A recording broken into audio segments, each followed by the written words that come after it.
দুটো মিলে কি সূত্র হয়, এ কিউ প্লাস বি কিউ, এবং এই দুটো মিলে কি সূত্র হয়, এ কিউ মাইনাস বি কিউ।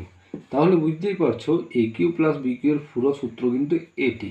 তাহলে কোনো জায়গায় যদি এ কিউ প্লাস বি কিউ থাকে তার পরিবর্তে আমি এটা লিখতে পারবো, এবং যেখানে এ কিউ মাইনাস বি কিউ থাকবে তার পরিবর্তে পুরো সূত্রটা আমি কিন্তু লিখতে পারবো। এরপর এটাকে দেখাবো কি হলো, এ প্লাস বি, এটাকে যদি এ ধরি, শুধু এ ধরি, এবং এটাকে যদি বি ধরি, অপরপক্ষে এটাকে যদি এ ধরি, এটাকে যদি বি ধরি হয়, তাহলে কি হবে, এ প্লাস বি এবং হলো এ মাইনাস বি, দুটো সূত্র হলো।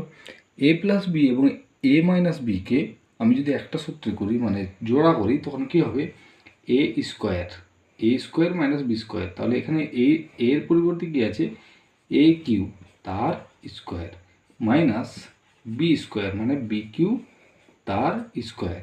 তাহলে কি হয়ে গেল, এ সিক্স মাইনাস বি সিক্স। তাহলে পুরো উত্তর হলো এ সিক্স মাইনাস বি সিক্স। দ্বিতীয় একটি অঙ্ক যেটি রয়েছে সেটি হচ্ছে ঠিক এরকম টাইপের একটি ছবি আছে এবং কোণগুলি এই টাইপের করা আছে।